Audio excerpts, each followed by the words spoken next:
হ্যাঁ মহিমবাবু, পূজা হচ্ছে বাবা মাহারা আমার একমাত্র ছোট বোন। আমিও সুখের জন্যে সব কিছু করতে পারি। বলুন, আপনার যদি কিছু চাবার থাকে বলুন। কি আর চাইবো রাজাবাবু, আমার তো সবকিছুই আছে। না না, তবুও সংকোচ করবেন না। যদি আপনার কোনো চাহিদা থাকে তো বলুন। পূজার জন্য তো আমি সব কিছু দিয়ে দিতে পারি। বোনের জন্য সব দিয়ে দিতে পারি এরকম কথা সকলেই বলে, কিন্তু দিতে গেলেই হাত কাঁপে। মহিমবাবু, রাজবংশের ছেলে আমি।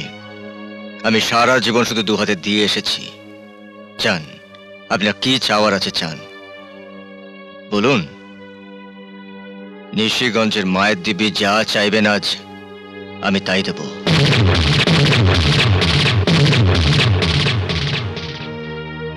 আপনার বয়স অল্প রাজাবাবু, রক্ত গরম। আজকের দিনে যতই একমাত্র বোন হোক না কেন, বোনের বিয়েতে দাদা সবকিছু দিয়ে তো নিঃস্ব হতে পারে না। আজকের দিনে দাদারা তার বোনের জন্য কি করে আমি তা জানি না, তবে আমার বোনের সুখের জন্যে আমি তাকে সব কিছু দিতে পারি। তাই নাকি? তা দিন, আপনার সমস্ত সম্পত্তি লিখে দিন।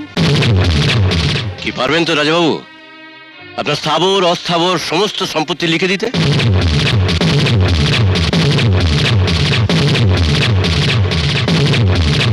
কি হলো, কি ভাবছেন রাজাবাবু?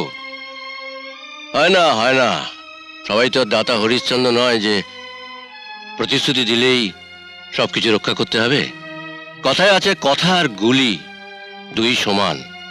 বন্দুক থেকে গুলি যেমন বেরিয়ে গেলে আর থামানো যায় না, তেমনি কথাও আর ফেরানো যায় না। যাই হোক, আপনার বোনকে আমার খুব পছন্দ হয়েছে, আমার আর কিছু চাই না। আয় ফালতু।